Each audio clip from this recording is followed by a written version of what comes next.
اللہ کیے جانے سے اللہ نہ ملے،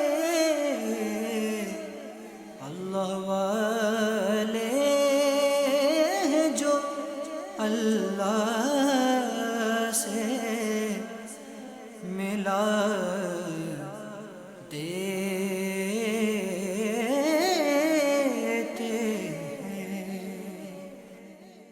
الحمدللہ رب العالمین والصلاة والسلام علی سید المرسلین، اما بعد فاعوذ باللہ من الشیطان الرجیم، بسم اللہ الرحمن الرحیم، الصلاة والسلام علیک یا رسول اللہ وعلی آلک واصحابک یا حبیب اللہ، الصلاة والسلام علیک یا نبی اللہ وعلی آلک واصحابک یا نور اللہ۔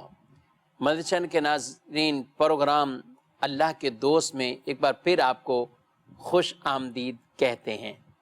اللہ رب العالمین ہم سب کو بھی ایسے اعمال اور افعال بجا لانے کی توفیق عطا فرمائے کہ ہمارا بھی شمار اللہ کے پیارے بندوں اور اللہ کے دوستوں میں ہو جائے۔ ابتداً درود پاک کی فضیلت ہمارے پیارے نبی صلی اللہ علیہ وآلہ وسلم کا فرمان عالی شان ہے کہ جو شخص ایک دن میں مجھ پر 50 بار درود بھیجے، قیامت کے دن میں اس کے ساتھ مصافحہ کروں گا۔ اور اللہ کے رسول صلی اللہ علیہ وآلہ وسلم جس کے ساتھ مصافحہ فرمائیں گے، آپ کا مبارک جسم کا حصہ ہاتھ جس سے مس ہو جائے گا، اللہ کی رحمت سے وہ ضرور داخل جنت ہوگا۔ صلو علی الحبیب صلی اللہ تعالی علی محمد صلی اللہ علیہ وآلہ وسلم، صلاۃ و سلام علیکہ یا سیدی یا رسول اللہ وعلی آلک واصحابک یا سیدی یا حبیب اللہ۔ مدنی چینل کے ناظرین، اس پروگرام میں ہم بطور خاص کسی اللہ کے نیک بندے کا ذکر خیر یا وہ اوصاف بیان کرتے ہیں کہ جن کی بدولت اللہ رب العالمین اپنے بندوں سے پیار فرماتا ہے اور اپنے بندوں کو دوست فرماتا ہے اور انہیں اپنا محبوب بنا لیتا ہے۔ ذوالحجہ شریف کے ایام میں بطور خاص حضرت ابراہیم علیہ السلام اور حضرت اسماعیل علیہ السلام کے ذکر خیر ہوتے ہیں، تو آج انبیاء کرام علیہم السلام میں سے ان کا ذکر خیر ہم سنیں گے۔ ابراہیم علیہ السلام اللہ کے نبی اور وہ نبی جنہیں فرمایا گیا خلیل ہیں، خلیل اللہ ہیں، یعنی اللہ کے گہرے دوست ہیں۔ قرآن پاک میں اللہ رب العالمین نے ارشاد فرمایا وَاتَّخَذَ اللَّهُ إِبْرَاهِيمَ خَلِيلًا، اللہ نے ابراہیم کو خلیل یعنی گہرا دوست بنا لیا۔ حضرت ابراہیم علیہ السلام کی قربانیاں آپ علیہ السلام نے دین کے نام پر، اللہ کے نام پر، اللہ کی محبت میں کس قدر آپ آزمائشوں سے بھی گزرے اور پریشانیوں سے بھی گزرے، اور ان آزمائشوں میں ثابت قدم رہے، استقامت کے ساتھ رہے، بلکہ آپ جبل استقامت بن کے رہے۔ ناظرین، آج کے دور میں بھی اگر ہم کوئی سوچیں تو آدمی کئی جگہوں پر اپنا پیسہ خرچ کر دیتا ہے۔ اچھا، بات جب پیسوں سے آگے کسی اور چیز کی آئے، جان کا معاملہ آ جائے، بچوں کا معاملہ آ جائے، تو انسان اپنے بچوں کے لیے بڑی کوشش کرتا ہے، یہاں تک کہ اپنی جان کی بھی بازی بسا اوقات لگا دیتا ہے۔ لیکن اپنے بچوں سے اس قدر پیار ہوتا ہے، ان کا بڑا ہونا، بچوں کا جوان ہونا، یہ دیکھنے کا خواہش مند رہتا ہے۔ آج ہم اس عظیم قربانی کے بارے میں بھی کچھ ذکر کریں گے کہ حضرت ابراہیم علیہ السلام نے اگرچہ مال کی تو قربانیاں دیں اللہ کی بارگاہ میں، جانوروں کے ریوڑ آپ اللہ کی راہ میں دیتے رہے، صدقات خیرات کرتے رہے، آپ محتاجوں کو اور بالخصوص مسافروں کو، مہمانوں کو بڑی عزت دینے والے تھے، آپ بڑے متحمل مزاج تھے۔ لیکن ساتھ ساتھ آپ اللہ کے نبی وہ ہیں کہ جنہوں نے اپنے بیٹے کی بھی گویا کہ قربانی دے دی ہے۔ جی آج اسی کا کچھ ذکر سنیں گے۔ حضرت ابراہیم علیہ السلام آپ کا نکاح حضرت بی بی سارہ رضی اللہ عنہا ان سے تھا، اور ان کے پاس اگرچہ مال و دولت تھا، سب کچھ تھا، لیکن اولاد نہیں تھی۔ تو بی بی سارہ رضی اللہ عنہا نے آپ کو مشورہ دیا کہ آپ بی بی ہاجرہ سے کیوں نہیں نکاح کر لیتے؟ ہو سکتا ہے اللہ ان کے بطن مبارک سے آپ کو اولاد دے، اور پھر وہ اولاد ہماری آنکھوں کا نور بن جائے، ہماری آنکھوں کی ٹھنڈک بن جائے۔ تو آپ نے ان کے مشورے پر بی بی ہاجرہ رضی اللہ عنہا سے نکاح فرمایا، اور انہی کے بطن سے آپ کو حضرت اسماعیل علیہ السلام ان کی ولادت ہوتی ہے۔ آپ نے دعا مانگی، اور وہ دعا کون سی تھی؟ رب ہب لی من الصالحین فبشرناہ بغلام حلیم۔ دعا اللہ کی بارگاہ میں مانگی، رب ہب لی من الصالحین، الہی مجھے لائق اولاد دے، مجھے لائق اولاد دے۔ فبشرناہ بغلام حلیم، اللہ نے فرمایا اور ہم نے اسے خوشخبری سنائی کہ عقل مند لڑکے کی خوشخبری سنائی۔ آپ نے جو دعا مانگی تو صرف اولاد کی نہیں، نیک اولاد، فرما بردار، اطاعت گزار والی اولاد۔ یہ ہمیں بہت اس میں سیکھنے کو سبق بھی ہے۔ آج بھی کئی لوگ بے اولاد ہوتے ہیں، یہ تمنا ہوتی ہے اولاد ہو اولاد ہو، بس یہی دعا مانگتے ہیں۔ اللہ سے دعا مانگو کہ اللہ نیک اولاد عطا فرمائے، فرما برداری والی اولاد ملے، اور وہ اولاد جو نیکیاں کرے، نیک بنے، تاکہ ماں باپ کے لیے وہ صدقہ جاریہ ایک طرح کے بن جائیں۔ جی حدیث پاک میں فرمایا ولد صالح یدعو لہ، کہ آدمی کے مرنے کے بعد جو نیکیاں اسے پہنچتی ہیں اس میں ایک نیک بیٹا بھی ہے جو دعا کرتا ہے اپنے ان ماں باپ کے لیے۔ تو آپ نے دعا مانگی تو رب تعالیٰ نے دعا کو قبول فرمایا، اور فرمایا فبشرناہ بغلام حلیم، ہم نے انہیں خوشخبری دی ایک عقل مند لڑکے کی، یعنی بیٹا ملے گا، عقل مند ہوگا۔ اب عقل مند سے مراد یعنی وہ اس عمر تک بھی پہنچے گا جہاں اسے عاقل سمجھدار بچے کو کہا جاتا ہے۔ تو یہ بھی ایک اشارتاً تفسیروں میں بیان کیا گیا کہ اس سے یہ ثابت ہوا کہ بچہ ہوگا اور بچہ اس عمر کو بھی پہنچے گا۔ اب معاملہ یوں ہوا، اور پھر ساتھ ساتھ یہ بھی ارشاد فرمایا بغلام حلیم، وہ جو بچہ ہوگا وہ بردبار ہوگا، متحمل ہوگا، تحمل مزاجی اس کے اندر وصف ہوگا، اور یہی مزاج، یہی صفت ابراہیم علیہ السلام کے لیے بھی قرآن نے بیان فرمائی۔ ارشاد فرمایا ان ابراہیم لأواہ حلیم، کہ بے شک ابراہیم بہت گرے آزاری کرنے والے، بہت آہیں کرنے والے اور متحمل بردبار ہیں۔ تفسیروں میں بیان فرمایا گیا کہ ابراہیم علیہ السلام کیسے تھے، فرمایا گیا کثیر الدعا، بہت زیادہ دعا کرنے والے، اور کیسے متضرع، اللہ کی بارگاہ میں عاجزی کے ساتھ گڑ گڑانے والے، رونے والے۔ حضرت ابراہیم علیہ السلام کا یہ وصف کتابوں میں بیان فرمایا گیا۔ تو یہاں یہ بات ملی کہ ابراہیم علیہ السلام نے جو دعا مانگی بیٹے کے لیے، تو اللہ رب العالمین نے فرمایا بیٹا بھی عطا ہوگا، اور بیٹا بھی ایسا کہ عقل مند، اس عمر کو پہنچنے والا، جب وہ اپنے باپ کے لیے ایک طرح کا سہارا بن جاتا ہے۔ اشارتاً اس سے یہ بھی ثابت ہوا۔ اب معاملہ یہ ہوا کہ جب اتنے سالوں بعد، اتنی دعاؤں کے بعد، اور اس انداز سے بیٹا ملا، اب بیٹا پھر اس عمر کو پہنچا۔ قرآن فرماتا ہے کہ جب وہ بیٹا ان کے ساتھ کام کے قابل ہو گیا، اس عمر کو پہنچا، قال یا بنی انی اری فی المنام انی اذبحک فانظر ماذا تری، کہتے ہیں کہ اپنے بیٹے سے کہا اے بیٹے میں نے خواب دیکھا ہے۔ اور وہ خواب کیا دیکھا ہے؟ میں نے خواب دیکھا ہے کہ بیٹے میں تمہیں ذبح کر رہا ہوں، یہ میں نے خواب دیکھا ہے، تمہاری کیا رائے، تم کیا کہتے ہو؟ یہ بیٹے سے مشورہ بھی فرمایا۔ تو بیٹا کتنا فرما بردار اطاعت گزار اللہ. بیٹا کہتا ہے قال یا ابت افعل ما تؤمر ستجدنی ان شاء اللہ من الصابرین. کہا کہ اے بجان، اے میرے باپ، اے میرے والد، آپ کر گزریے جو آپ کو حکم دیا گیا ہے، آپ مجھے پائیں گے انشاءاللہ صبر کرنے والوں میں سے. آپ کر گزریے جو آپ کو حکم دیا گیا ہے، مجھے آپ صبر کرنے والے میں پائیں گے.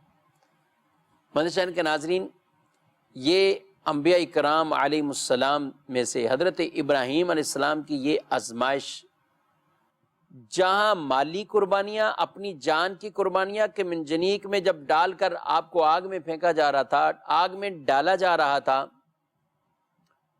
اور یہاں اب بیٹے کے حوالے سے، اور وہ بھی خواب آیا. اس کا کچھ پس منظر یہ کہ حضرت ابراہیم علیہ السلام کو خواب آیا، اور خواب نبی کے خواب وہ سچے ہوتے ہیں، اور وحی کی ایک صورت وہ خواب والی بھی ہے.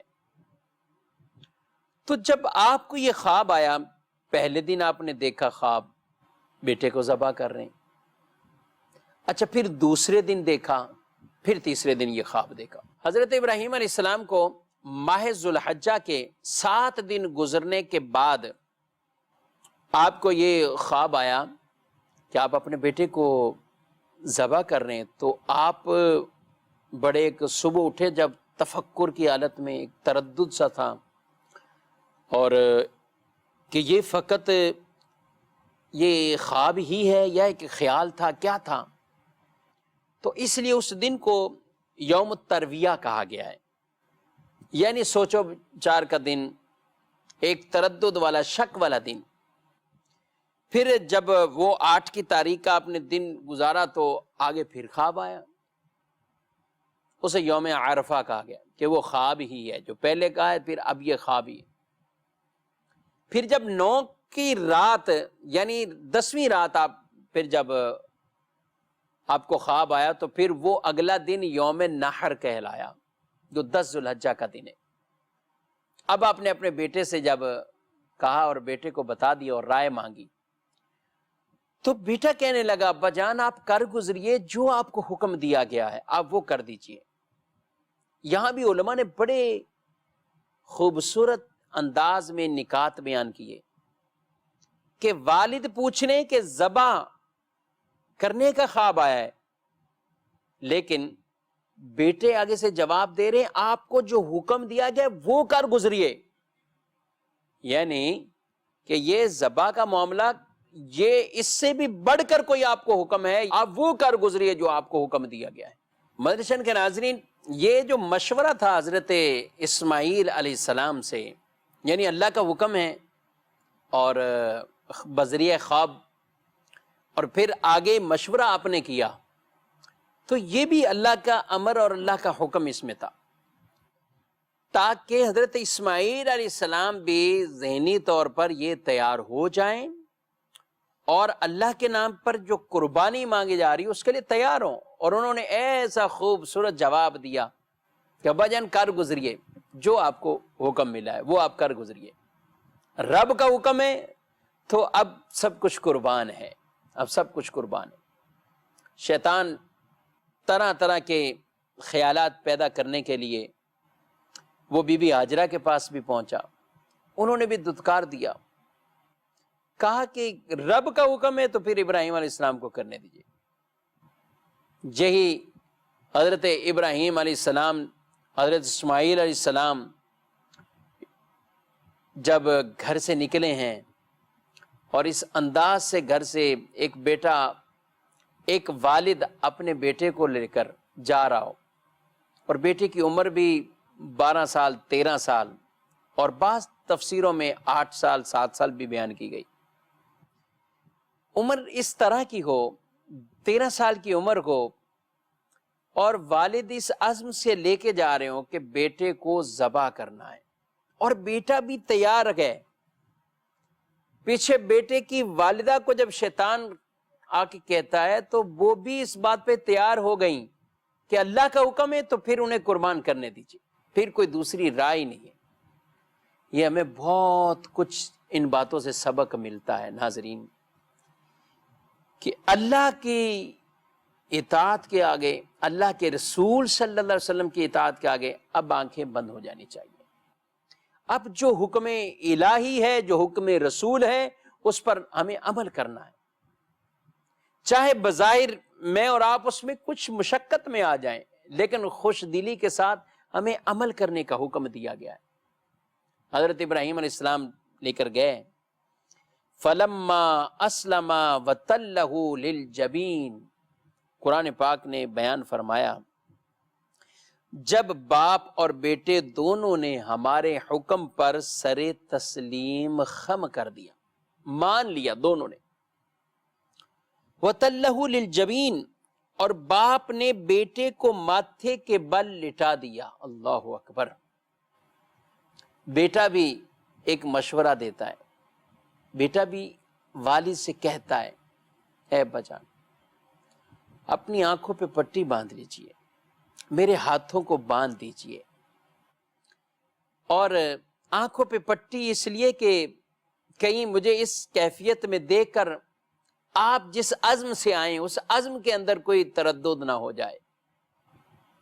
یہ بیٹا بھی ہو تو ایسا، اس طور پر وہ مشورہ دے رہے، والد اتنے عزم کے ساتھ ہیں، اور کیوں نہ ہو اللہ کا حکم بذریعہ خواب۔ یہاں میں یہ بات بھی عرض کرتا چلوں، کوئی یہ نہ سمجھے کہ صرف خواب کی وجہ سے بچے کو قربان کرنے لگے۔ انبیاء کے خواب حق اور وحی الہی ہوتے ہیں، وہ اللہ کا امر ہے۔ میرے اور آپ کے خوابوں میں شیطان کے عمل دخل ہو سکتے ہیں، نبیوں کے خوابوں میں ایسا نہیں ہوتا، وہ حق اور سچ ہوتے ہیں اور حقیقت پر مبنی ہوتے ہیں، اور وحی الہی کی بھی ایک صورت وہ بذریعہ خواب والی بھی ہوتی ہے۔ آج اگر کسی کو خواب یہ آ جائے تو اس کے لیے شریعت بالکل جائز نہیں کہتی کہ وہ عام آدمی اپنے بچے کو اس طرح ذبح کرے، نہیں، جائز نہیں کہتی۔ وہ معاملہ اللہ کے نبی کا تھا، اور وہاں ان کو خواب کے ذریعے گویا کہ یہ حکم الہی ملا۔ اب لٹا دیا، اور پھر آپ نے ہاتھوں میں چھری لے لیے اور پھر ذبح کر رہے ہیں۔ جیسے ہی چھری چلاتے ہیں تو حالانکہ یہ ایک نازک سی جگہ ہے ہم سب کی، لیکن وہ تو ابھی بچے ہیں 13 سال کی عمر میں، ان کی تو اور نرم و نازک جگہ ہے، لیکن چھری چلاتے ہیں، اس پر چھری چلتی ہی نہیں ہے۔ چھری کا کام کاٹ دینا ہے، آگ کا کام جلا دینا ہے، لیکن یاد رکھیے آگ تبھی جلائے گی جب امر الہی ہوگا، چھری جبھی کاٹے گی جب امر الہی ہوگا۔ اگرچہ آگ کے اندر حضرت ابراہیم علیہ السلام کو ڈالا گیا اور آپ گئے آگ میں، لیکن جب رب کا حکم ہو گیا، قلنا یا نار کونی بردا وسلاما علی ابراہیم، اے نار، اے آگ ٹھنڈی ہو جا، سلامتی والی ہو جا ابراہیم پر۔ تو آگ نے پھر اپنا کام جلانا وہ نہ کیا، کیونکہ ٹھنڈی ہو گئی۔ چھری کا کام کاٹنا ہے، لیکن جب اللہ کا امر نہیں ہے تو آپ چلاتے رہے، لیکن چھری نہ چلی، چھری نہ چلی۔ لیکن آپ تو کر گزرے نا جو کرنا تھا، جو حکم تھا وہ آپ نے کر دیا۔ اللہ نے قرآن پاک میں ارشاد فرمایا، وَنَادَيْنَاهُ أَن يَا إِبْرَاهِيمُ قَدْ صَدَّقْتَ الرُّؤْيَا إِنَّا كَذَلِكَ نَجْزِي الْمُحْسِنِينَ، ارشاد فرمایا ہم نے پکارا ہے ابراہیم، بے شک تو نے خواب کو سچ کر دکھایا ہے، اور ہم نیکوں کو صلہ عطا فرماتے ہیں، جزا دیتے ہیں۔ اللہ اکبر۔ مدنی چینل کے ناظرین، یہ بھی آزمائش کی وہ ایک گھڑی اور وہ ایک مرحلہ تھا ان پر۔ ایک آزمائش نہیں آئی، کتنی آزمائشیں آتی ہیں، اور اللہ کے نبیوں پر بھی آزمائشیں آئی۔ اور آپ اس میں کامیاب ہوئے اور اپنی ہر طرح کی آپ نے قربانیاں دے دی۔ اللہ رب العالمین خود فرماتا ہے ان ھذا لہو البلاء المبین، فرمایا بے شک یہ بہت ہی کھلا امتحان تھا، بڑا واضح امتحان تھا۔ وَفَدَيْنَاهُ بِذِبْحٍ عَظِيمٍ، اور ہم نے ایک بہت بڑا ذبح ان کے فدیے میں دے کر انہیں بچا لیا۔ وَتَرَكْنَا عَلَيْهِ فِي الْآخِرِينَ سَلَامٌ عَلَىٰ إِبْرَاهِيمَ، ارشاد فرمایا اور ہم نے پیچھے آنے والی نسلوں میں ان کی تعریف باقی رکھی، ان کا ذکر یہ باقی رکھا، ابراہیم پر سلام ہو، ابراہیم پر سلام ہو۔ قربان جائیں۔ مدنی شہر کے ناظرین، ابراہیم علیہ السلام اللہ کے دوست، اللہ کے خلیل، اللہ کے پیارے اور اللہ کے نبی ہیں، اور یہ ان کی قربانیاں ہیں۔ اور جب ہمارے پیارے نبی صلی اللہ علیہ وآلہ وسلم سے پوچھا گیا یا رسول اللہ صلی اللہ علیہ وآلہ وسلم ما ہذی الاضاحی، یہ قربانیاں کیا ہیں؟ تو آپ نے فرمایا سنت ابیکم ابراہیم، تمہارے والد، تمہارے باپ یعنی آباء و اجداد میں سے حضرت ابراہیم علیہ السلام کی یہ سنت ہے۔ عرض کی کہ یا رسول اللہ صلی اللہ علیہ وسلم ما لنا فیہا، ہمارے لیے کیا ہے اس میں؟ تو ارشاد فرمایا ہر بال کے بدلے اللہ نے کی عطا فرمائے، ہر بال کے۔ عرض کی کہ اون، فرمایا اون کے بالوں کے بدلے میں بھی اللہ نے کی عطا فرمائے گا۔ اور قربانی کا حکم یہ ادا سنت ابراہیمی علیہ السلام ہے۔ اور پھر ہمارے پیارے نبی صلی اللہ تعالی علیہ وآلہ وسلم نے اسے نافذ فرمایا اور اس کا حکم ارشاد فرمایا، اور یہاں تک کہ جو قربانی نہ کرے اس سے ناراضگی کا اظہار فرمایا کہ طاقت ہونے کے باوجود قربانی نہ کرے، یہاں تک کہ جو طاقت ہونے کے باوجود، گنجائش ہونے کے باوجود، یعنی وہ مالک نصاب ہے اور پھر بھی قربانی نہیں کرتا۔ اللہ کے رسول صلی اللہ علیہ وسلم فرماتے ہیں جس آدمی کے پاس طاقت ہو، وسعت ہو اور قربانی نہ کرے، وہ ہرگز ہمارے عیدگاہ کے قریب نہ آئے، وہ ہرگز ہمارے عیدگاہ کے قریب نہ آئے۔ قرآن میں اللہ نے ارشاد فرمایا فَصَلِّ لِرَبِّكَ وَانْحَرْ، اپنے رب کے لیے نماز پڑھ اور قربانی کر، اپنے رب کے لیے نماز پڑھ اور قربانی کر۔ قُلْ إِنَّ صَلَاتِي وَنُسُكِي وَمَحْيَايَ وَمَمَاتِي لِلَّهِ رَبِّ الْعَالَمِينَ، اے محبوب فرماؤ بے شک میری نماز، میری قربانی، میری زندگی، میری موت، میرا جینا، میرا مرنا سب اللہ رب العالمین کے لیے۔ اے محبوب آپ یہ فرمائیں۔ آج ہمیں بھی یہی حکم ہے، خوش دلی کے ساتھ قربانی کرنے کا حکم ہے۔ اور قربانی کی فضیلت کے باب میں نبی پاک صلی اللہ علیہ وآلہ وسلم نے فرمایا کہ ابن آدم کا یوم نحر، قربانی کے دن، فرمایا کوئی بھی عمل خون بہانے سے بڑھ کر محبوب اللہ کے نزدیک نہیں ہے۔ اور ارشاد فرمایا یہ قیامت کے دن یہ قربانی کے جو جانور ہیں یہ اپنے سینگ، اپنے بال، اپنے کھروں کے ساتھ یہ آئیں گے۔ اور فرمایا قربانی کا خون زمین پر گرنے سے پہلے پہلے اللہ کی بارگاہ میں مقام قبولیت میں پہنچ جاتا ہے۔ لہذا تم خوش دلی سے کرو قربانی، قربانی کے لیے عذر نہ بناؤ۔ اللہ نے مال دیا ہے، وسعت دی ہے، تو اللہ کی راہ میں نکالیے، اور اللہ اس پر اجر و ثواب بھی عطا فرمائے گا۔ جب اخلاص ہو، خوش دلی کے ساتھ ہو، اچھے انداز کے ساتھ ہو، دکھلاوے کو نہ آنے دیں، کریں فقط اللہ کی رضا کے لیے۔ اللہ ایسی توفیق بھی دیتا ہے جب رب سے ایسی توفیق کی دعا مانگی جائے۔ اللہ کریم ہم سب کو بھی ایسے اعمال کرنے کی توفیق عطا فرمائے اور ہمارا بھی شمار اپنے پیارے بندوں میں فرمائے۔